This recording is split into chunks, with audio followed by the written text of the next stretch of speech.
کہ آپ اس مقام تک پہنچ گئے جس مقصد سے آپ نے اپنے بستر کو چھوڑا تھا. تو جو نقصان نہیں ہوا وہ کس وجہ سے؟ کیونکہ اندھیرا نہیں تھا، روشنی. یہ تو زندگی کا سفر ہے. ہم ایک دو دن تھوڑی نہ ہیں، ایک لمبا سفر ہے. اور اس لمبے سفر کو بتاؤ اندھیرے میں طے کر سکتے ہیں؟ اور اگر ہم کوشش بھی کریں اس لمبے سفر کو اندھیروں میں طے کرنا تو کہیں بھی ہم گڈھے میں گر سکتے ہیں، کنویں میں بھی گر سکتے ہیں، کسی بھی پتھر سے ٹھوکر لگ سکتی ہے. اور آج کا ہر دور میں ایسے لوگ رہے ہیں جو راستے کا پتھر بن جاتے ہیں، راستے کا کنواں بن جاتے ہیں، راستے کی دیواریں بن جاتے ہیں، جو آپ کی ترقی میں حائل ہوتے ہیں، آپ کو روکنا چاہتے ہیں. تو صرف اسے جو میں نے پتھر کہا یا کنواں کہا یا جو کچھ بھی ہے تو مثال دے رہا ہوں، لیکن اس کا اصل مقصد کیا ہے؟ اگر علم نہیں ہے تو کوئی بھی آپ کو بیوقوف بنا سکتا ہے. نقصان دہ چیز کو بھی فائدے مند بنا کر آپ کو دکھلا دے گا. اور آج کے دن میں ہو رہا ہے، کتنے لوگ ہیں جو ایجنٹ ٹائپ میں نکلتے ہیں، بڑھیا بڑھیا بتاتے ہیں، سارے فائدے بتا دیا، آپ نے پیسہ نکال کے دے دیا، اس کے بعد پھر آپ ڈھونڈ رہے ہو وہ غائب ہے. کیونکہ آپ ان سے سوال نہیں کر سکتے. آپ یہ نہیں پوچھا کہ تمہارا آفس کہاں ہے، تمہارا ہیڈ آفس کہاں ہے. یہ تمام چیزیں جو سیکیورڈ کرتی ہیں. تمہارا بینک کا اکاؤنٹ کہاں ہے، تم کہاں سے اپنے اس کام کو چلا رہے ہو، اس کا کوئی چیز دکھاؤ جو تم نے ہمیں پیش کیا، تو اس کا کوئی ڈاکومنٹ دکھاؤ، پیپر دکھاؤ. یہ کون پوچھے گا؟ جسے علم ہوگا نا. یہ تمام چیزیں ہونی چاہیے. اب یہ جو سب سے امپورٹنٹ چیز جس طرح میں آپ کو لے جانا چاہتا ہوں، میں نے کل پنجاب میں اسی آیت کریمہ پر گفتگو کیا. اب اسے ریپیٹ تو نہیں کروں گا کیونکہ کافی دیر بولا ہوا. اب دوسرے انداز میں آؤ، اس چیز کو سمجھو. بس اتنا ہے کہ ہنٹ دے دوں کہ ہم سب کہتے ہیں اپنے رب کے ساتھ تلاوت کرتے ہیں نا، کب نماز کی حالت میں سورہ فاتحہ پڑھتے ہیں تو یہ آیت آتی ہے، اہدنا الصراط المستقیم، اللہ تو ہمیں سیدھے راستے پر چلا. صراط الذین انعمت علیہم. یہاں بھی ہم پریشان نہیں ہوتے سیدھا راستہ کیا ہے، تو اللہ ہی نے بتا دیا سیدھا راستہ کیا ہے. وہ سیدھا راستہ ہے جس پر چلنے والوں پر میں نے انعام رکھا. انعام سے ان بندوں کا، ان میرے فیض یافہ کیا نام ہے، میرے فضل کے حاصل کرنے والے بندے جو مجھ سے انعام حاصل کرتے ہیں، ان بندوں کا ہی راستہ سیدھا راستہ، وہی صراط مستقیم. ٹھیک ہے، سمجھ رہے ہیں؟ تو یہ انعام یافتہ بندے کون ہیں؟ دو طرح کے. ایک وہ بندے جن پر رب فضل فرماتا ہے، چن لیتا ہے، اور ایک وہ بندے جن سے رب ان کی محنتوں سے، ان کی کاوشوں سے، ان کی خواہشات سے راضی ہو جاتا ہے. ان پر رب فضل فرماتا ہے، انعام سے نوازتا ہے. ٹھیک ہے، تو جو چنے ہوئے ہیں وہ کون ہے؟ نبیین، صدیقین، شہداء اور صالحین. یہ چار کا ذکر رب نے اپنے کلام سے کیا. یہ چار گروہ ایسے ہیں جو صراط مستقیم پر ہیں. ہمیں ان کو دیکھنا ہے، چلنا ہے سیدھے راستے پر. وہ سیدھا راستہ کیا ہے؟ نبیین کا. اور سیدھا راستہ کیا ہے؟ صدیقین کا. سیدھا راستہ کیا ہے؟ شہداء کا. سیدھا راستہ کیا ہے؟ صالحین. یہ وہ لوگ ہیں جو ہمیں سیدھے راستے پر چلاتے ہیں اور سیدھے راستے پر چلنے کا سلیقہ سکھاتے ہیں. وہ صالحین میں ہی صحیح ایک ذات تمہارے درمیان میں آئی جنہیں المخدوم المشائخ، تاجدار اہل سنت، حضرت علامہ مولانا مفتی شاہ سید محمد مختار اشرف الجیلانی کے نام سے جانتے ہیں۔ یہاں آئے اور جو ہمارے خانوادے کا برسوں سے کام ہے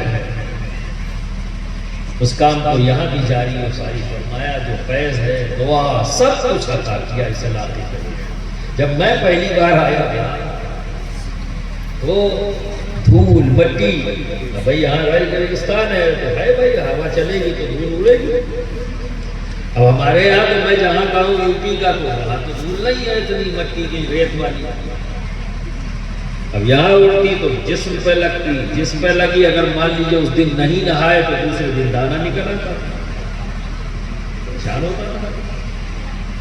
تو میں پوچھتا تھا قاری صاحب سے، قاری صاحب جب سرکار کلا آئے تو ان کا موڈ کیسا تھا؟ اور ایک جگہ ایسا ہوا واقعہ، ایک گاؤں میں گیا، وہاں گھر پہ تو جہاں مجھے بیٹھانا گیا کمرے میں، اس دیوار میں کچی دیوار تھی اور اس دیوار میں چھوٹے چھوٹے ہول تھے کئی لائن سے، اور اس میں سے بکری اور بھیڑوں کی اسمیل آ رہی۔ جب میں وہاں بیٹھا تو میں تو عادی نہیں تھا، تو مجھے تعفن پیدا ہوا، سانس لینے میں مجھے تکلیف ہونے لگی کیونکہ میں عادی نہیں تھا اس ماحول میں بیٹھنے کا۔ تو میں نے قاری صاحب سے پوچھا کہ قاری صاحب کیا سرکار کلا یہاں آئے تھے؟ کہا حضرت آئے تھے اور سارے لوگ جو وہاں ان کے مریدین اور چاہنے والے محبت کرنے اور سب اکٹھا تھے، کمرہ بھرا ہوا تھا۔ کہا ہاں حضرت یہیں آئے تھے۔ میں کہا اسی کمرے میں آئے تھے؟ کہا ہاں اسی کمرے میں آئے تھے۔ کہا کہاں بیٹھے تھے؟ کہا جہاں آپ بیٹھے یہیں بیٹھے تھے۔ میں نے کہا اچھا، تو میں نے کہا اس دیوار میں جو ہول ہے جب سرکار کلا آئے تھے تب بھی تھا؟ پھر ہاں ایسا ہی تھا، کمرہ کوئی بدلاؤ نہیں ہوا، آپ کے دادا آئے، ہاں آپ آئے ہیں، کمرہ ویسا ہی ہے۔ تو میں نے کہا ایک بات اور بتا دو، کہنے کو کہ ہم نے کہا پیچھے جو ہے بیڑوں اور بکروں کا باڑا بھی تب تھا؟ کہنا جی تبھی سے ہے، اس میں بھی کوئی تبدیلی نہیں ہے۔ اب جب میں نے سن لیا تب قاری صاحب سے پوچھا کہ قاری صاحب جب سرکار کلا یہاں بیٹھے تو وہ کس موڈ میں تھے؟ تو قاری صاحب نے بتایا حضرت مسکرا رہے تھے اور مسکرا مسکرا کے سب سے باتیں کر رہے تھے۔ سبحان اللہ، سبحان اللہ۔ تو صالحین کا تو کام ہی اس گروہ کا لوگوں کی دل جوئی کرنا، ان سے محبت کرنا۔ تو مجھے بھی طاقت ملی، میں نے کہا جب میرا پیر کر سکتا ہے تو پھر میں کیوں بجے اس کے قدموں کی طاقت ملی۔ اور پھر ایسی ملی کہ 22 سال سے اب کسی ہول سے آنے والی خوشبو مجھے پتہ نہیں لگتی، صرف ایک ہی خوشبو کا میرا احساس ہے، آپ کی محبت اور میری محبت جو آپ اور ہمارے درمیان ہے، بس ایک ہی خوشبو سنتا ہوں، وہ ہے محبت۔ سبحان اللہ، بس ایک ہی خوشبو کا احساس ہے، باقی کون کیا کہتا ہے کیا نہیں، اس سے مجھے کوئی نہ مطلب تھا، نہ ہے، نہ ہوگا۔ سبحان اللہ۔ ہمیں تو اپنے بزرگوں اور اپنے اکابرین کی سنت پر عمل کرنا ہے، کیونکہ اللہ نے کہا سیدھا راستہ چاہیے تو ان کی نقل کرو، یہ وہ لوگ ہیں جو سیدھے راستے پر ہیں، ان پر میرا ایمان ہے۔ تو جب اس گروہ کے لوگ کچھ کہتے ہیں، آج ہی میں نے سرکار کلا کے پیر و مرشد کا، جبکہ میں یہ بات کہتا لیکن میں نے کبھی اس قول کو دیکھا نہیں تھا، دیکھیں تصرف دیکھیں بزرگوں کا تصرف، کہ میں یہ کہتا رہا کہ بھائی تعلیم تعلیم تعلیم تعلیم تعلیم، اور ہر مدرسے میں ایک سوال کرتا تھا کہ وہابیوں نے اپنے مدرسوں سے تصوف کو ہٹا دیا تو سمجھ میں آتا ہے کیونکہ وہ تصوف کے خلاف ہی گروہ بنا، صالحین کے خلاف ہی یہ گروہ تھا، اولیاء اللہ کی تصرف ان کے اختیارات کو گھٹانے کے لیے ان سے انکار کرتے ہوئے یہ گروہ تیار ہوا۔ وہ اپنے مدرسوں میں اگر تصوف کو نہیں پڑھا رہے ہیں تو سمجھ میں آتا ہے، لیکن کیا وجہ ہوئی کہ سنیوں کے مدرسے سے تصوف کی کتابیں ہٹ گئی؟ میں ہمیشہ اس بات کو کہتا تھا جب علماء کے ساتھ بیٹھتا اور کہتے ہیں یہ غور کرنے کی بات ہے، یہ سوچنے کی بات ہے، اور اسے ہمیں پھر سے رائج کرنا چاہیے۔ ہر سنی مدرسے میں تصوف کی کتابیں پڑھائی جائیں تاکہ وہ علماء کے بارے میں، تصوف کے بارے میں جان سکیں۔ آج میں سرکار اعلیٰ حضرت شفیع میاں کی شاعری کے اوپر ان کی حیات پر ایک عالم دین نے کتاب لکھنے کی کوشش کیا اور کافی 600-700 پیجز لکھ چکے ہیں۔ وہ کیا نام ہے؟ مولانا طفیل صاحب۔ وہ انہوں نے ہم کو بھیجا کہ حضرت دیکھ لیں، تو میں اس کو دیکھ رہا تھا، بھی بیٹھا ہوا یہی کمرے میں، اس کو اس سے پہلے دیکھا ہی نہیں تھا، مجھے موقع ہی نہیں ملا۔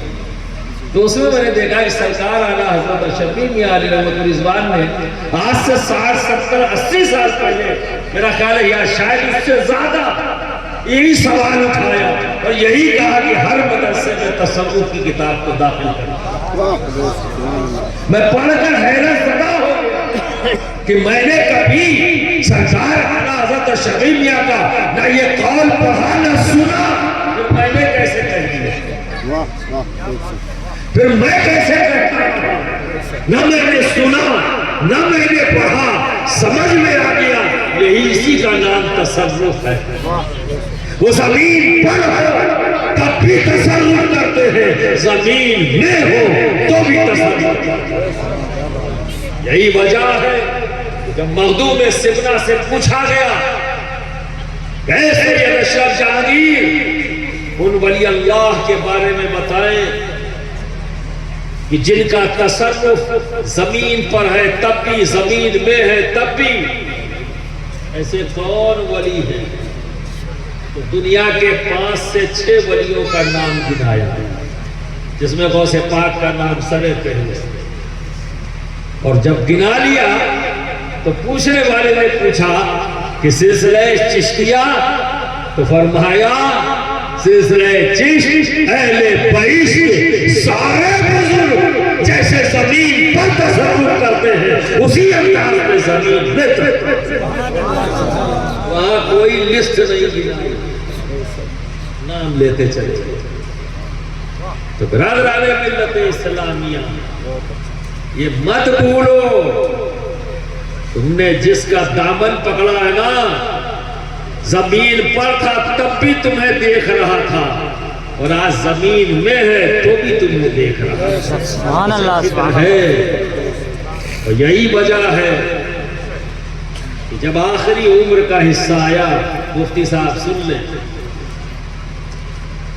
کہ قاری صاحب سے کہا کہ جب آپ کے سرکار کلا کے گھٹنوں میں تکلیف ہونے لگی، عمر ہے، اب یہاں کا تو مجاز ہے، حضرت میرے گھر یہاں دعا وہاں دعا، یہ مجاز ہے، لوگ چاہتے ہیں، محبت کرتے ہیں میرا پیر میرے گھر آ جائے۔ تو جب سرکار کلا کے تب اس وقت کہتے قاری صاحب، ارے قاری صاحب اس علاقے میں جوان پیر کی ضرورت ہے، کہاں بوڑھے پہ لے کے چل رہے ہو؟ اور یہ اس وقت کی بات ہے جب میرے بارے میں یہ فیصلہ ہوا ہی نہیں تھا کہ میں کہاں ہوں۔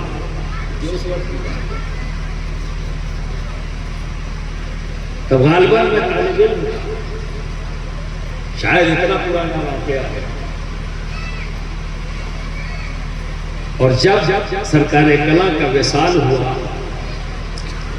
تو قاری صاحب وہاں پہنچے، میں بھی موجود تھا، اور شیخ اعظم سے جو ان کے جانشین تو شیخ اعظم سے پوچھا کہ حضرت میں تو اپنے پیر کو ایک خط بھیج دیتا تھا تو میرا پیر مجھے وقت دیتا اور آتا، جتنا میں وقت مانگتا تھا میرا پیر مجھے وقت دیتا تھا۔ اب آپ ان کے جانشین ہیں تو اب آپ بتائیں، وہاں سارے چاہنے والے ہنومان گڑھ، گنگا نگر، بیکانیر، پورا علاقہ پنجاب کا سب چاہنے والے موجود ہیں، سرکار کلام کے دامن سے وابستہ ہے، وہ خواہش رکھتے ہیں۔ تو اب بتائیں تو شیخ اعظم نے فرمایا دیکھو بھائی میں بھی بیمار ہوں اور میں اتنا وقت نہیں دے پاؤں گا، لیکن ہاں یہ ضرور آپ سے کہتا ہوں کہ سال میں 1-2 بار ضرور جاؤں گا۔ وہ ایسا کریے، ابھی 2 جوان ہمارے یہاں ہیں، ایک میرا بھائی ہے اور ایک میرا بیٹا۔ بھائی کون؟ سید علی اشرفی، جو میرے والد کے سب سے چھوٹے بھائی ہیں، اور دوسرا میں۔ اشرف میاں سے بات کر لیجیے، اگر وہ تیار ہو جائے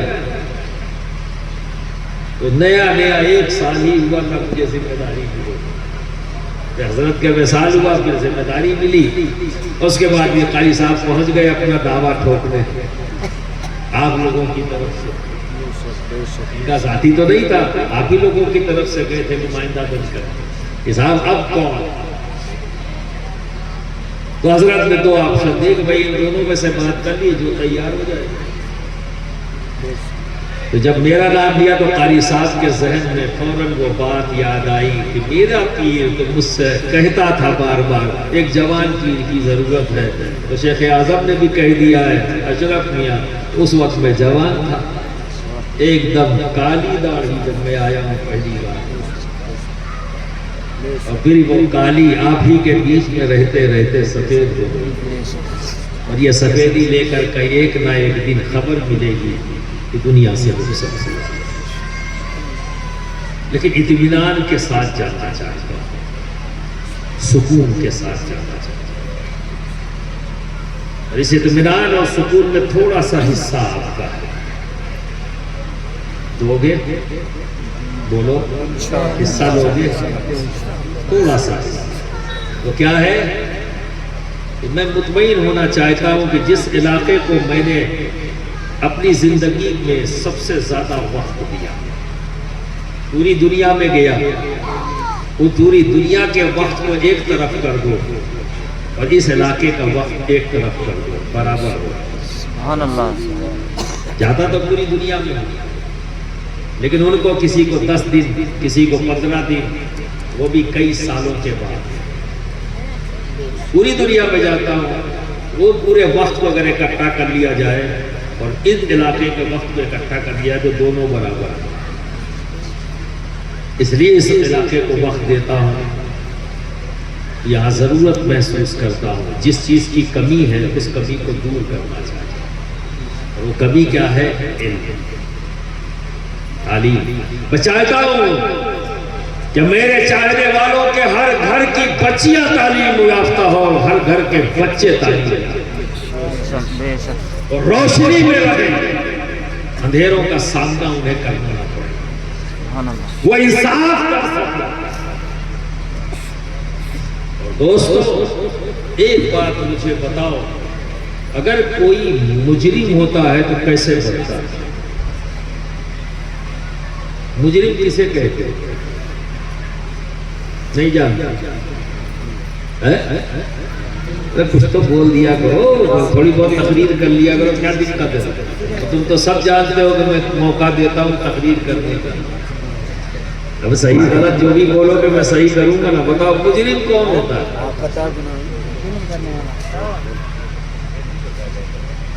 جو قانون کو توڑے اسی کو مجرم کہیں گے نا، صحیح ہے نا؟ کچھ اور آپ کے دماغ میں ہے؟ ذرا سا کھا پی کے بیٹھے ہو یار، بولو زور سے۔ یہی بات صحیح ہے؟ صحیح ہے۔ کس قانون کو توڑے؟ جو حاکم وقت نے بنایا ہے، جو حکومت بناتی ہے، اس قانون کو اگر توڑا جائے تو پھر وہ توڑنے والا قانون کیا کہلائے گا؟ مجرم۔ اور جب مجرم ہو گیا تو پھر اس کی جگہ تمہارا اپنا گھر ہے یا کہیں اور ہے؟ بولو، جیل۔ یہی ہے نا؟ قانون توڑو گے مجرم بنو گے، مجرم بنو گے تو جیل۔ ٹھیک؟ اور جس جج نے تمہیں جیل بھیجا ہے تمہیں اس پہ غصہ آتا ہے؟ اور سنجیدگی سے سنو جو بات میں سمجھانا چاہتا ہوں، انشاءاللہ دماغ میں اتر جائے گا۔ جو جج تم نے قانون توڑا، جس نے بھی قانون توڑا پولیس پکڑے گی، اس کا کام ہے جو قانون کو توڑے اسے پکڑے اور کس کے سامنے لے جائے؟ جج کے سامنے، ٹھیک ہے؟ جج فیصلہ کرے گا کس نے قانون توڑا ہے یا نہیں توڑا ہے، الزام ہے یا سچ ہے، ٹھیک ہے؟ اور جب جج کو سمجھ میں آ گیا کہ نہیں اس نے قانون توڑا ہے تو پھر وہ سزا دیتا ہے نا، اور سزا دے کے کہاں بھیج دیتا ہے؟ جیل۔ پھر وہ اپنے گھر نہیں آتا، گھر بدل جاتا ہے، سیدھے جاؤ جیل۔ تو جس جج نے بھیجا ہے اس پر غصہ آتا ہے؟ نہیں آتا، آپ کو غصہ نہیں آتا۔ یہی بات میں سمجھانا چاہتا ہوں۔ کیوں نہیں آتا بھائی؟ تمہارے لڑکے کو جیل بھیج دیا، کسی کے بھائی کو بھیج دیا، کسی کے باپ کو بھیج دیا، لیکن نہ بیٹے کو غصہ آیا، نہ بھائی کو غصہ آیا، نہ باپ کو غصہ آیا۔ جب جیل میں ایک جج بھیجتا ہے آتا ہے غصہ؟ نہیں آتا نا؟ کیوں؟ کیونکہ وہ انصاف کی کرسی پر بیٹھا، اس نے انصاف کیا، اس کی ذمہ داری ہے انصاف کرنا، سچ کو جاننا۔ اگر مجرم ہے اسے جیل بھیجنا اس کی ذمہ داری ہے، اس نے قانون توڑا ہے تو اسے سزا دینا اس جج کی ذمہ داری ہے۔ اگر سزا نہیں دیتا تو اس نے ناانصافی کی ہے، اور سزا دیتا ہے تو اس نے انصاف کیا۔ تو ایک بات تو سمجھ میں آ گئی کہ جب انصاف کرے گا تو اس پر غصہ نہیں آئے گا، ہے یا نہیں ہے؟ جو انصاف کرے گا اس پر غصہ نہیں آئے گا۔ یہ بات سمجھ میں آ گئی آپ کے؟ اب آئی۔ اور جب ناانصافی ہوتی ہے تو کیا ہوتا ہے؟ کوئی ناانصافی کرے تو غصہ آتا ہے، غصہ آئے ہے نا؟ تو انصاف پر غصہ نہیں، جبکہ سزا ملی ہے پھر بھی نہیں، اور ناانصافی پر غصہ آئے گا۔ ایک فریق کو تو ضرور آئے گا جس کے ساتھ ناانصافی کی ہے، غصہ آئے گا۔ تو کیا سمجھ میں آیا؟ انصاف سے غصہ نہیں ہے، ناانصافی سے غصہ جنم لیتا ہے۔ ہو گیا؟ ہو گیا؟ اب کوئی جو ہے جیل نہیں جانا چاہتا، جبکہ گھر تو ہے بھائی، ہے یا نہیں ہے؟ جیل ہے نا، گھر ہی تو ہے، تو ایسا نہیں کھلے میں رکھ دیا، وہاں بھی کمرے ہیں، وہاں بھی 2 وقت کی روٹی ملتی ہے بنا محنت کی۔ کیوں نہیں لوگ جانا چاہتے؟ اس لیے کہ اس کے تمام معاملات ختم ہو جاتے ہیں، وہ قید ہو جاتا ہے، ٹھیک ہے؟ اور انسان کو قید پسند نہیں ہے، وہ آزاد رہنا چاہتا ہے، ٹھیک ہے نا؟ اگر اسے ایک باؤنڈری میں بند کر دیا جائے تو اسے مزہ نہیں آتا، چاہے جتنا کھلاؤ پلاؤ اس سے فرق نہیں پڑتا، ہے نا؟ اپنوں میں رہنا چاہتا ہے تو اسے سکون ملتا ہے۔ وہاں کیا کمی ہوئی؟ مکان، کمرہ بھی ہے، سونے کے لیے بھی ہے، کھانا پینا بھی ہے، تو وہاں کمی کیا ہوئی؟ کمی یہ ہوئی کہ وہ اپنوں سے دور ہو گیا۔ وہ اپنوں سے دور ہونے کو اس نے کیا کہا؟ قید۔ اور جب اپنوں کے پاس آ گیا تو کہا رہائی مل گئی، خوش ہو گیا۔ اور جب اپنوں سے دور ہو گیا، آنسو بہا رہا ہے، میں اپنوں سے دور ہو گیا، اسی کا نام تو قید ہے، روک دیا گیا، نہیں مل سکتا آزادانہ طور پر۔ اپنے باپ سے جب چاہو نہیں مل سکتے، اپنے باپ سے، اپنی ماں سے، اپنی بہن سے، کسی سے نہیں مل سکتے، ہے نا؟ وہی احساس ہوتا ہے ان رشتوں کا، ہوتا ہے کہ نہیں ہوتا ہے؟ جو لوگ بھی ہے۔ اب آپ بتائیں، ایک گھر میں رہتے ہوئے کتنی بار اماں، کتنی بار ابا، کتنا خیال بہن کا، کتنا خیال بھائی کا، صبح نکلے رات میں آئے، کتنا خیال ہے۔ کل میں ایک بات پوچھ رہا تھا لوگوں سے، آپ سے بھی پوچھتا ہوں، جنت کیا ہے؟ بولے جنت کیا ہے؟ جنت وہ جگہ ہے جہاں ہر طرح کا آرام، ٹھیک ہے، جو بھی خواہش کرو گے سب جنت میں ملے گا۔ پاک جگہ ہے، وہاں کا ماحول بھی پاک، وہاں کی ہر چیز پاک، وہاں کی فکر پاک، اور اس میں رہنے والے بھی پاک۔ اور جہنم کیا ہے؟ جہاں سارے نجس ہوں گے، ٹھیک ہے، وہاں پینا بھی نجس، وہاں کھانا بھی نجس، اور رہنے والے بھی نجس، یہی ہوں گے نا؟ بولو جی۔ تو جنت کیا ہے؟ گھر ہے، سمجھو، جنت گھر ہے، ایسا گھر جو پاک ہے، تو پاک گھر جنت ہے، نجس گھر جہنم ہے۔ سمجھ میں آ گیا؟ اب بتاؤ تمہارا گھر کیا ہے جس میں تم رہتے ہو؟ وہ گھر میں تو جب جاؤ گے تو بھی بہت استیج بات ہے، زمین میں جاؤ گے، پھر اٹھائے جاؤ گے، پھر وہاں پہنچو گے۔ ابھی جس گھر میں رہ رہے ہو وہ کیا ہے؟ اسے کیا کہو گے؟ جنت یا جہنم؟ بول دو، کیا کہو گے؟ سوچنا تو ہے نا ہمیں، ایسے تو نہیں زندگی گزار سکتے۔ اسی کا نام ہے علم۔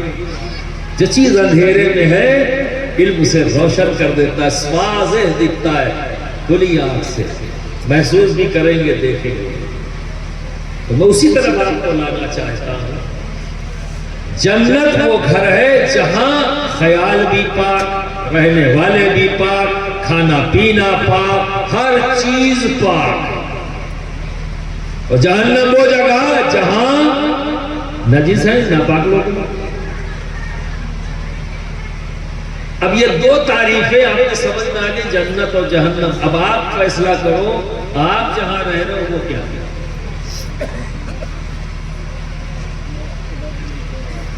پوچھنا تو پڑے گا، لیکن جانا ہے بھائی سب۔ چلو یہ بھی پوچھ لیتا ہوں، یہاں جتنے لوگ بیٹھے ہیں ان میں سے کون جہنم میں جانا چاہتا ہے؟ ذرا بتا دے، ہاتھ اٹھا دے۔ جہنم میں کون جانا چاہتا ہے؟ کوئی نہیں، کوئی جانا ہی نہیں چاہے گا، سوال ہی نہیں پتا کیا مرد کیا عورت کیا بچہ، سبھی جانا کہاں چاہتے ہیں؟ جنت میں۔ ہاتھ اٹھا کے بتا دیں، جنت میں۔ سبھی لوگ کہاں جائیں گے؟ جنت میں۔ اتنے لوگ چاہتے ہیں جنت میں جانا، تو جنت میں تو وہی جائے گا جس کی فکر پاک ہو، جس کا وجود پاک ہو، جس کا کھانا پینا پاک ہو، جس کا ملنا جلنا نبی کی سیرت کے مطابق ہو، جس کا اٹھنا بیٹھنا نبی کی سیرت کے مطابق ہو۔ کیونکہ پاک تبھی ہوگا جب تک نبی کی سیرت اپنائے گا نہیں، کیونکہ نبی کی سیرت ہی وہ ہے جو ہمیں پاک بناتی ہے، وہی بنائے گا۔ تو اب اپنی عقل سے تو آپ پاک نہیں بن جاؤ گے، اب آپ چاہو کہ مجھے پاک بننا ہے، ہر طرح سے اچھا بننا ہے، کیونکہ گھر تو کسی کا جنت نہیں ہے، کیا ہے؟ بہو سے ساس کی لڑائی، بیٹی اگر کہے ماں نے کہا کام کرو، فلاں کام کر دے بیٹا، تو بیٹی نے کہا اماں تم کر لو، میرے سر میں درد ہو رہا، اچھا تو بیٹا لیٹ جا جائے، کوئی بات نہیں میں کر لوں گی، گئی جا کے کام کر لیا۔ جب کام سے فارغ ہوئی تو تیل کی شیشی لیا، پہنچ گئی بٹیا کے پاس، کہا بیٹا تیرے سر میں تیل لگ گیا، کچھ غلط نہیں کیا ہے، بالکل صحیح کیا ہے، اب سوال میرا یہ ہے، اسی جہاں بہو نے اے بہو یہ کام کر دے، کہا اماں جو بھی کہتی ہے میرے آج سر میں درد ہو رہا ہے، آپ دیکھ لو بہت زیادہ تیز درد ہو رہا ہے، تو یہاں یہ نہیں کہ بٹیا جا سو جا، ہمیں پتا ہے یہ تو ہمیشہ اس کا لگا رہی ہے، اس کا تو ہمیشہ یہی لگا رہتا ہے، کبھی سر میں درد، کبھی پیٹ میں درد، کبھی ادھر درد، کبھی ادھر، اس کا تو پتا ہے یہی۔ وہ بیچاری درد کے مارے جا کے بستر پہ لیٹ گئی، سر اوڑ کے، تو وہاں بھی چالو، دیکھو کیسا جا کے گھوم سے آ کے لیٹ گئی۔ کیا وہ بیٹی نہیں ہے؟ تو کوئی اور مخلوق ہے؟ تمہاری بیٹی بیٹی ہے، کسی کی بیٹی بیٹی نہیں ہے۔ ارے بھائی ایک بات یاد رکھنا، تم اپنے بچے کو کپڑا پہناؤ، تم اپنے بچے کو کھانا کھلاؤ، اچھی اچھی چیزیں دو، اور اس کا نام جب تم سے پوچھا جائے کیوں خرچ کرتے ہو تو جواب دیتے ہو مجھے اپنے بچے سے محبت ہے۔ اور اگر مجھ سے پوچھو گے کہ کیا یہ واقعی محبت ہے، میں کہوں یہ محبت نہیں، یہ فطرت ہے، اسے محبت کا نام نہ دو، یہ تو فطرت ہے۔ فطری طور پر ہم اپنے بچوں کو یہ سب چیزیں دینا چاہتے ہیں، اسے محبت کا نام مت دو، فطرت ہے۔ محبت میں اسے کہتا ہوں کہ تمہارے گھر کے باہر تمہارے پڑوسی کا بچہ، اس کے تن پر کپڑا نہیں ہے، تم گھر گئے کپڑا نکالا اور اس کے تن پر کپڑا ڈال دیا، اس کا نام محبت ہے۔ سبحان اللہ سبحان اللہ۔ تب تم نے محبت کی ہے، اس لیے کہ ہمارے نبی نے فرمایا دنیا کا ہر مسلمان آپس میں بھائی ہے، تو کیا بھائی کا بیٹا میرا بیٹا نہیں ہے؟ بولو، بھائی کا بیٹا میرا بیٹا نہیں ہے؟ تو جس کو پہناؤ آرو تو فطرت ہے بھائی، فطری طور پر انسان کرتا ہے۔ محبت تو یہ ہے نا؟ تو بھئی یہی سوال میرا یہ ہے کہ کیا وہ کسی کی بیٹی نہیں ہے، صرف تمہاری بیٹی بیٹی ہے؟ اسلام کہتا ہے ہر شوہر کی ذمہ داری ہے اپنی بیوی کی دلجوئی کرنا، اس کی ضرورتوں کو پورا کرنا، اس کی دلجوئی کرنا۔ بحیثیت شوہر، ہر شوہر کی یہ ذمہ داری ہے اپنی بیوی کے لیے، اس کی ضرورتوں کو پورا کرے، اس کی دلجوئی کرے۔ اگر وہ غمگین ہے تو اس سے پوچھے، اسے کوئی تکلیف ہے تو پوچھے، دلجوئی کرے، کیونکہ وہ اپنے ماں باپ بھائی بہن تمام رشتوں کو چھوڑ کر تمہارے ساتھ ہے۔ یہ تمہاری ذمہ داری بنتی ہے، اور اسلام نے یہ ذمہ داری تمہیں دی ہے، تو اس کا خیال رکھو۔ اب اگر کوئی شوہر خیال رکھے تو آواز اٹھی جورو کا غلام،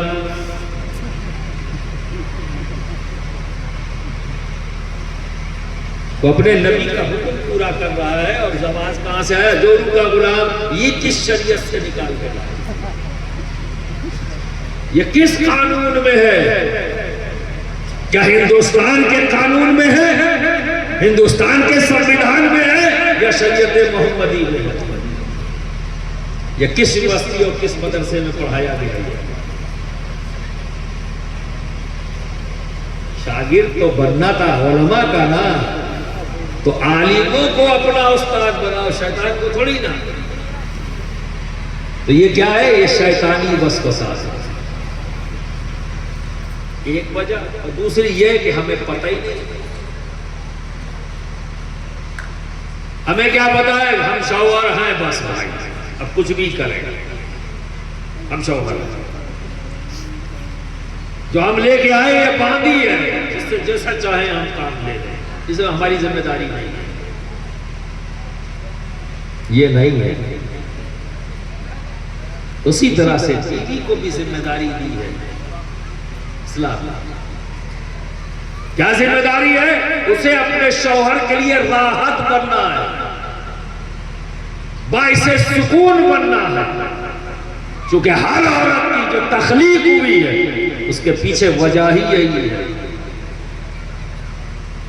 اللہ رب العزت نے جب حضرت آدم علیہ السلام کو پیدا فرمایا تو کہاں رکھا؟ اس جگہ جہاں کوئی تکلیف نہیں، کوئی ڈر نہیں، کوئی خوف نہیں، کسی چیز کی کمی نہیں۔ وہ جگہ کون سی ہے؟ جنت۔ لیکن وہاں بھی حضرت آدم علیہ السلام پر بعض ٹائم ایسی کیفیت طاری ہوتی کہ آپ خاموش بیٹھ گئے۔ تو بنانے والا تو رب ہے، اسے پتا ہے نا، اس کے علم میں۔ تو اللہ رب العزت نے حضرت آدم علیہ السلام کو سلا دیا، اور پھر آپ کی پسلی سے حضرت حوا کو پیدا کیا۔ تو اللہ نے ایک عورت نہیں پیدا کیا۔ جب وہ بتا رہا ہے رب ہمارا، تو کیا کہہ رہا ہے؟ یا ایھا الناس اتقوا ربکم الذی خلقکم من نفس واحدہ۔ اور یہ اعلان مخصوص نہیں، عام ہے، اپنے سارے بندوں سے کہہ رہا ہے، اے لوگوں، سب سے پہلے تمہارے رب نے ایک نفس کو پیدا کیا، ایک ذات کو پیدا کیا۔ اور پھر کیا کہتا ہے رب؟ وَخَلَقَ مِنْهَا زَوْجَهَا۔ عورت نہیں، زوجہ کہا۔ پھر اس سے اس کی بیوی کو پیدا کیا، ٹھیک ہے؟ اور پھر رب کیا کہہ رہا ہے؟ وَخَلَقَ مِنْهَا زَوْجَهَا وَبَثَّ مِنْهُمَا رِجَالًا كَثِيرًا وَنِسَاءً۔ پھر ان دونوں سے کثرت کے ساتھ مرد اور عورت بنائے۔ یہاں پہ استعمال کر رہا ہے نساء، اب کہہ رہا ہے نساء عورت، کہ اب جو پیدا ہو رہے ہیں مرد اور عورت پیدا کر رہا ہے، کیونکہ نظام قائم کیا کہ اب اس دنیا میں آنے کے بعد ایک دوسرے سے رشتے یا جواز بنا۔ لیکن حضرت حوا کو عورت کہہ کے پیدا نہیں کیا، یہ کہہ کر پیدا کیا کہ آدم کی بیوی کو پیدا کیا، ٹھیک ہے؟ اور جب وہ پیدا ہوئے تو جب حضرت آدم علیہ السلام کو اٹھایا رب نے، تو حضرت آدم کے سامنے حضرت حوا بیٹھی ہوئی تھی۔ جیسے ہی حضرت حوا کو دیکھا خوش ہو گئے، خوش ہو گئے۔ پھر ان پر کبھی بھی ایسی کیفیت تعریف نہیں ہوئی۔ تو ہر عورت کو یہ جاننا چاہیے کہ وہ اپنے شوہر کے لیے باعث راحت ہو، اس کے حکم کے خلاف کوئی قدم نہ اٹھائے جس سے اسے تکلیف پہنچے۔ اسی لیے کہا جاتا ہے کہ دنیا کی ہر عورت کو، ہر ماں کو، ہر بیٹی کو اگر کسی ذات کو دیکھنے کی ضرورت ہے تو وہ ذات ہے خاتون جنت، ان کی طرف دیکھو۔ تو خاتون جنت، جب ان کی زندگی کی طرف دیکھو گے تو ایک اچھی بیٹی بن جاؤ گی، ایک اچھی بیوی بن جاؤ گی، ایک اچھی ماں بن جاؤ گی۔ اپنی عقل سے نہیں، نہ فلم انڈسٹری سکھائے گی نہ ٹی وی سکھائے گی تم کو کہ اچھی بہن کون ہوتی ہے، اچھی ماں کون ہوتی ہے، اچھی بیٹی کون ہوتی ہے، اچھی بیوی کون ہوتی ہے۔ یہ بننے کے لیے علم کی ضرورت ہے۔ خاتون جنت کی زندگی کو جاننا اسی کا نام علم ہے بھائی۔ کیسے جاننا؟ خاتون جنت تو ان کی بیٹی ہیں جن کے لیے رب نے یہ دنیا بنائی، یہ زمین بنایا، آسمان بنایا۔ مالک کون مکہ کا بیٹی، اس چیز کی کمی۔ ایک اشارہ کرتے ہمارے نبی تو کیا کریں، اور جن کے لیے نبی نے فرمایا فاطمہ میرے جسم کا حصہ ہے، ٹکڑا ہے، جو سراپا نور ہے، نور کا ٹکڑا نور ہی ہوگا، سمجھ گئے؟ وہ فاطمہ سے نبی نے سوال کیا، اے میری لخت جگر فاطمہ، میری نور نظر فاطمہ، یہ بتاؤ جنت میں سب سے پہلے کون جائے؟ یہ سوال کس سے ہو رہا ہے؟ خاتون جنت سے، جبکہ خاتون جنت جانتی ہے کہ دنیا کی تمام عورتوں کی جنت کی سردار میں ہوں، تو خود جانتی ہے، نبی بشارت دے چکے، وہی نبی انہی سے پوچھ رہا ہے۔ تو خاتون جنت نے جواب دیا اللہ بہتر جانتا ہے اور اس کا رسول جانتا ہے۔ تو فرمایا ہے فاطمہ تم سے پہلے داخل جو ہوگی وہ ایک عورت ہوگی جو تم سے پہلے جنت۔ کہا وہ کون ہے؟ تو نبی نے فرمایا کیا تم اس سے ملنا چاہتی ہو؟ کیا تم اس سے ملنا چاہتی ہو؟ تو خاتون جنت نے کہا بالکل۔ تو آپ نے فرما دیا فلاں شخص کی بیوی ہے، فلاں جگہ رہتی ہے، تم مل لو۔ یہ اس لیے اس کو بہت ہی غور سے سننا تاکہ معاشرہ درست ہو۔ دین کے نام پہ جو گڑبڑ پھیلی ہوئی ہے،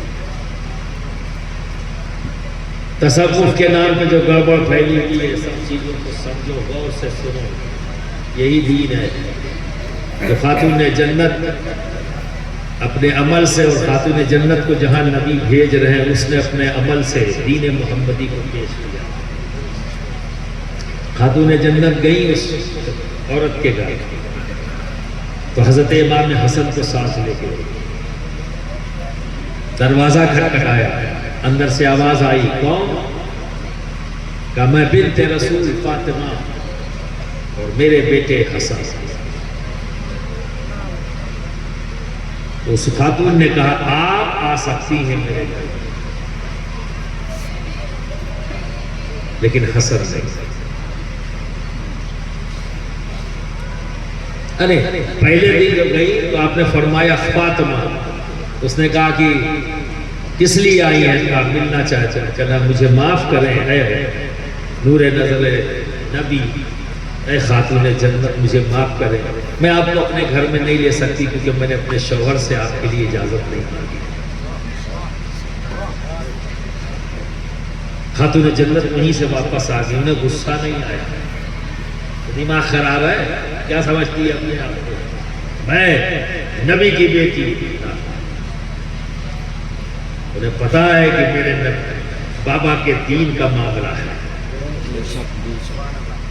دوسرے دن پہنچی، دروازہ کھٹکھٹایا، اسی عورت نے پوچھا کون؟ کہا فاطمہ بنت رسول اور میرے بیٹے حسن۔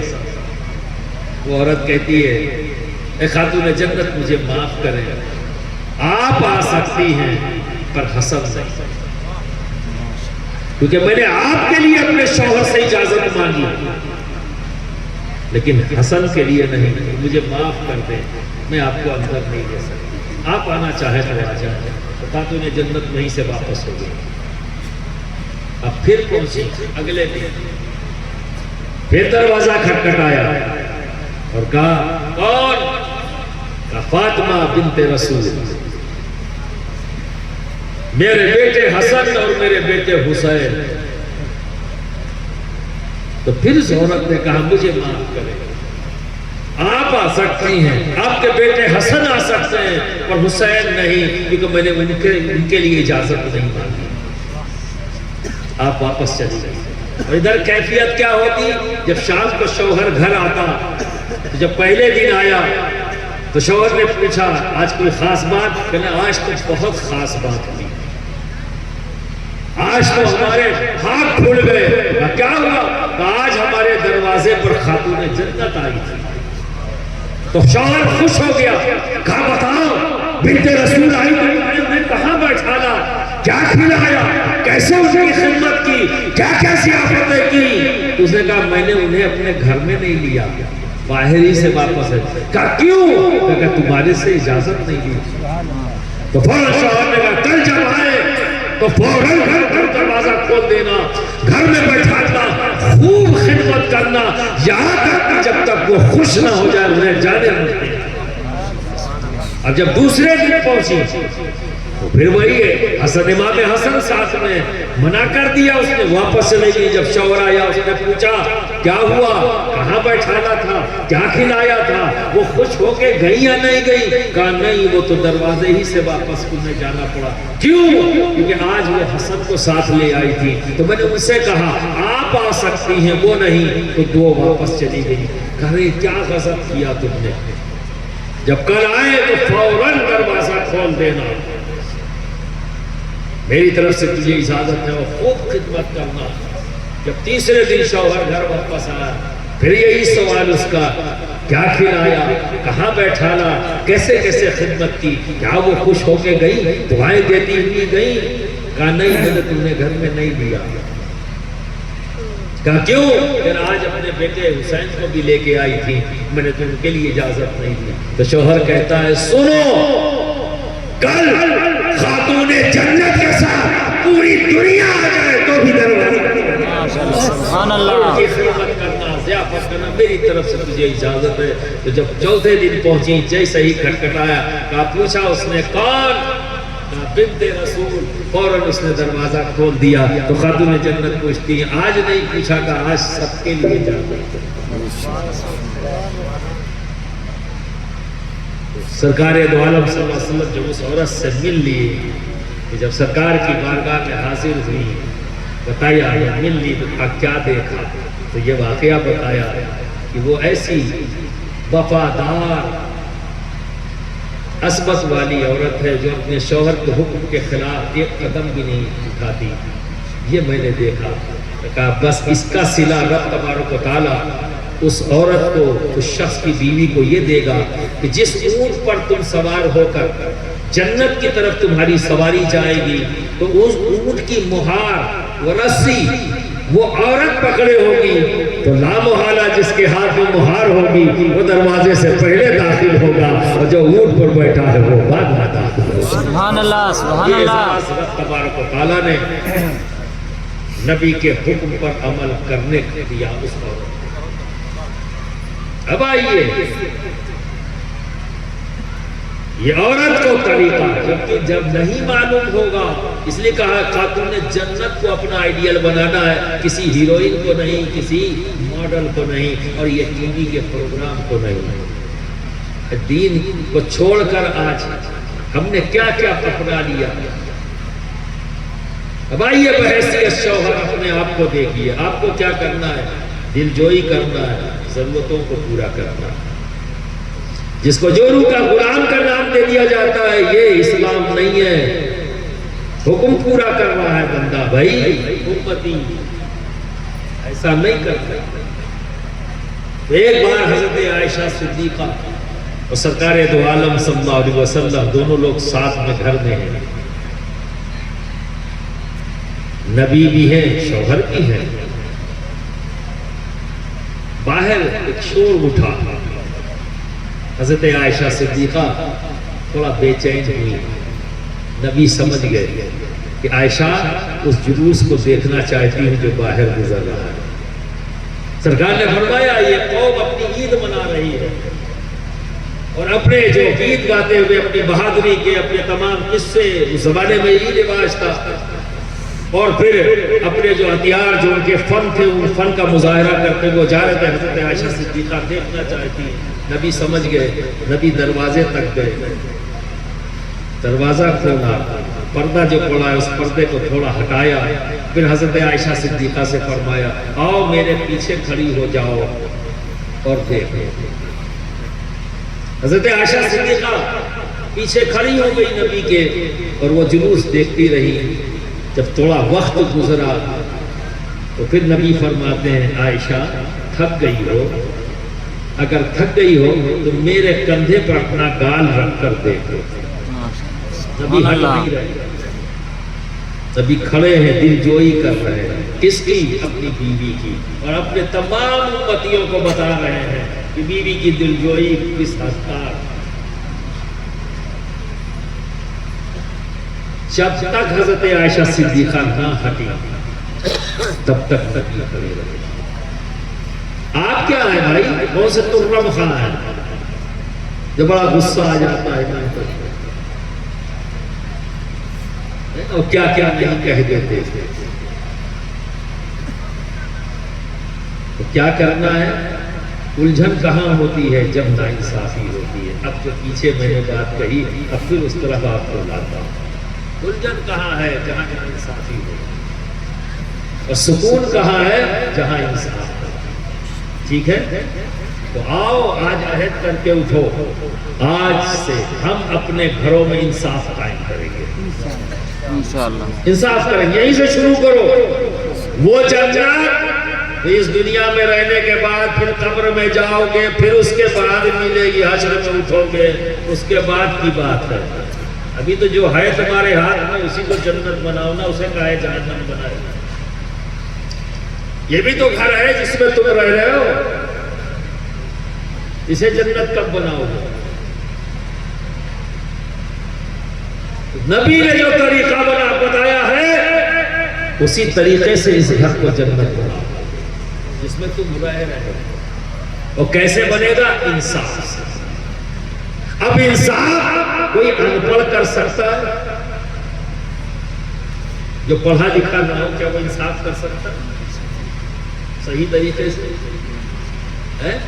بتاؤ جتنی عدالتیں بیٹھی بنی ہوئی ہیں، کیا اس میں بیٹھا ہوا جج ان پڑھ ہوتا ہے؟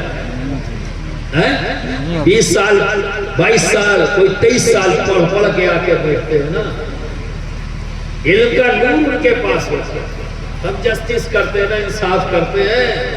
تو کیا سمجھ میں انصاف کرنے کے لیے قانون کا جاننا ضروری ہے نا، تبھی انصاف ہو سکتا ہے۔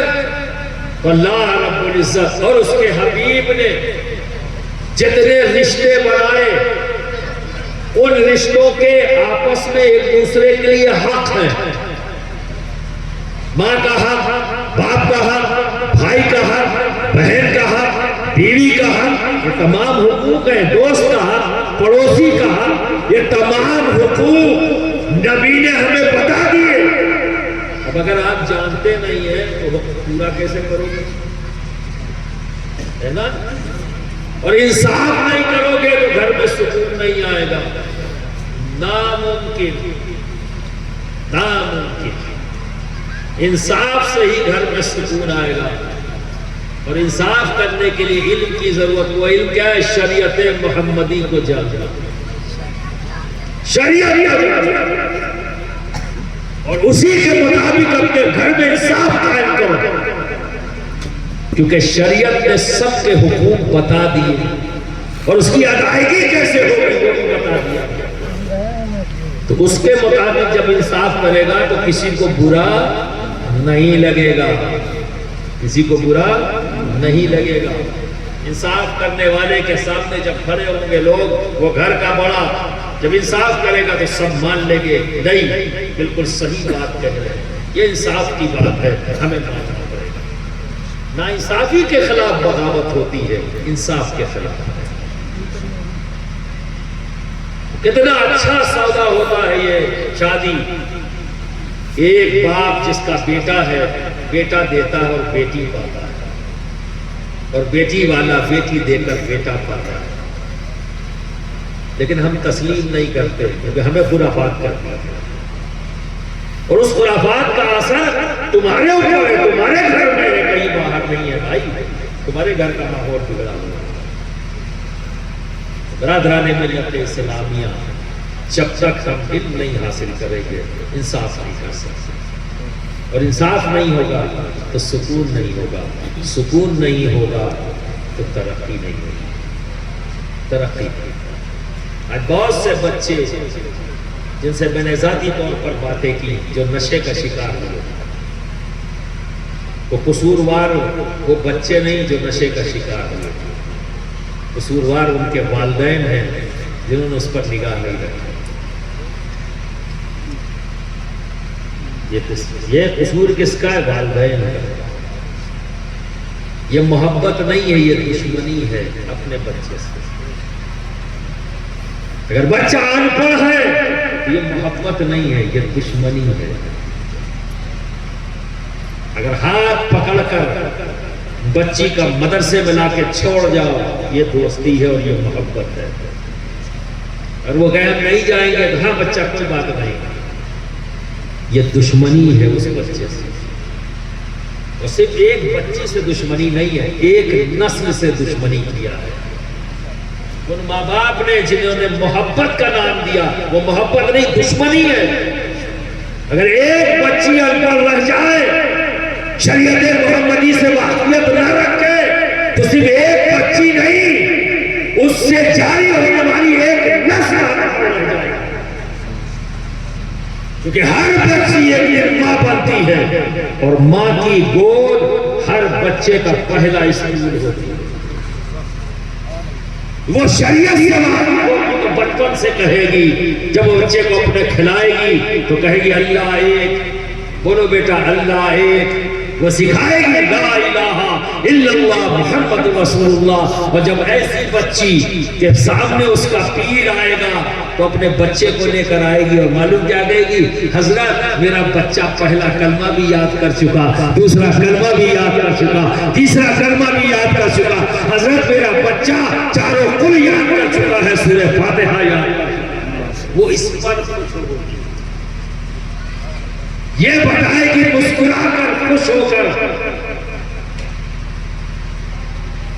اور جو نہیں ہے تو بچے کو خالی اس لیے لائی، حضرت اس کے پیٹ میں درد ہوتا ہے، اس کے پیٹ یہاں درد ہوتا ہے، وہاں کا اس کے سوا اس کے پاس کچھ نہیں۔ کیا بتائیں گے؟ کیا بتائیں گے اپنے پیر سے؟ دم بھی کراؤ، پریشانی ہے وہ بھی بتاؤ، دعا کرنا ہی ہمارا کام ہے، ہم دعا بھی کریں گے، طریقہ بھی بتائیں گے، جسمانی ہو یا روحانی، دونوں طرف ہماری نگاہ ہے تمہارے لیے، کیونکہ ہم تم سے محبت کرتے ہیں۔ اور جب کسی سے محبت کیا جاتا ہے نا تو ایسا نہیں آدھا ادھورا، کہ پورے پورا۔ تو ہم نے تمہیں ایکسپٹ کیا ہے، قبول کیا ہے، تمہاری اچھائیوں تمہاری برائیوں دونوں کے ساتھ۔ اچھائیوں کے لیے کہتا ہوں اس کو بڑھا دو اور کرو، اور برائیوں سے تم کو بار بار روکنے کی بات کروں گا، اس وقت تک کہتا رہوں گا جب تک تم مان نہ جاؤ، اس وقت کہتا رہوں گا، اس وقت تک کہتا رہوں گا جب تک میں زمین پر ہوں۔ جب زمین میں چلا جاؤں گا تو پھر تم سے کلام نہیں کر سکتا، لیکن جب تک زمین پر رہوں گا تم سے کہتا رہوں گا دیکھو یہ صحیح ہے، اسے کرتے رہو، اسے اور آگے بڑھاؤ، دیکھو یہ غلط ہے، اسے روک دو۔ اس کو محبت کہتے ہیں، اسے محبت کہتے ہیں۔ اگر آپ کو محبت ہے، یہی بات یہی آپ کہو کہ مجھے آپ سے محبت ہے، تو پھر جب میں تمہیں اچھائی کی دعوت دوں تو ایک ہی بات کہو، لبیک، ہم آپ کے ساتھ ہیں، بتائیے ہمیں کیا کرنا ہے۔ یہ محبت ہے۔ آپ کی بچیوں کو پڑھنے کے لیے یہ مدرسہ جو قائم کیا، اسی محبت کی بنیاد پر۔ تکلیف ہوتی تھی جب میں پہلے آتا تھا، آج خوش ہوتا ہوں کیونکہ بدلاؤ دکھ رہا ہے، اچھا لگتا ہے، خوشی ہو رہی ہے جب اس میں آتا ہوں، بچوں کے تعداد نظر آتی ہے، بچیوں کی اور بیٹھ کے پڑھ رہی ہیں، اچھا لگتا ہے، خوش ہوتا ہے۔ تو میں چاہتا ہوں ہر گھر کی بچی پڑھے، کہ جب ایک بچی پڑھ لیتی ہے تو فقط ایک نہیں، ایک نسل پڑھ لیتی ہے، سمجھ لیں۔ تو پھر بچپن سے اپنے بچے کی ایسی پرورش کرتی ہے، اچھا برا تو وہیں سے بتانا شروع کر دیتی ہے، اور اس کا ساتھ دینا کام ہر شوہر کا ہے۔ جب وہ یہ کہے کہ بچہ بگڑ رہا ہے، اس پر سختی کرو، تو ہر باپ کو چاہیے کہ وہ سختی شروع کر دے، کیونکہ بہترین رپورٹر گھر میں اگر کوئی ہے تو اس بچے کی ماں ہے، ہر وقت وہ دیکھتی رہتی ہے، اسے نظر انداز مت کرو، اگر وہ کہہ دے تو اس پر سختی سے پھر عمل کرو، اسے بھی محبت کا نام مت دینا کہ بچے نے تم سے آج کے دن میں کہا ابا 100 روپیہ دے دو، آپ نے دور سے 200 نکال کے دے دیا، لے بیٹا بڑے مست ہو گئے، ہم کو بڑی محبت کرتے ہیں۔ یہ محبت نہیں ہے، یہ دشمنی ہے، یہ دشمنی ہے اپنے بچے سے، انجانے میں ہی صحیح، لا علمی میں ہی صحیح، پر دشمنی ہو رہی ہے۔ اگر وہ پیسہ مانگتا تو ایک سوال آپ کا بنتا ہے، کس لیے؟ کس لیے چلیے کہہ دیتا ہے ہمیں چپس کھانا ہے، ٹھیک ہے میں منگوا دیتا ہوں، پیسہ کیوں دینا اس کو؟ کیا یہ آپ کی ذمہ داری میں نہیں کہ اپنے بچے کی ضرورت کو پورا کریں؟ جائیے نکل کر 4 قدم چل کر جا کے لے کے آئیے، بچے کے ہاتھ میں کیوں دے دیا؟ تو بچہ باہر نکلے گا تو 4 جگہ وہ جا سکتا ہے، کہیں بیٹھ سکتا ہے، کسی غلط کی صحبت اختیار کر سکتا ہے۔ جب اسے گھر سے بنا اجازت نکلنے کی بچپن میں عادت